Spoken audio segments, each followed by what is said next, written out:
ஆள பெருசா இல்ல, டப்பா தான் பெருசா இருக்குது. இத வந்து குடுத்துட்டு போதும். பர்த்டே பாய் அவளை சாப்பிட கூடாது. அது எடுவோம். இது நல்லா இருக்கு. நான் வெட்ட கேக்ல இந்த கேக் தான் நல்லா இருக்கு. ஆனஸ்டா சொல்லணும்.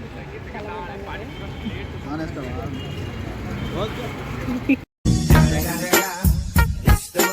அப்படியே நக்கறேன். ஏய். ஓகே, படபடன் பிரிக்கணும். அன்பாக்சிங். பேர் பத்தியா? அண்ணே.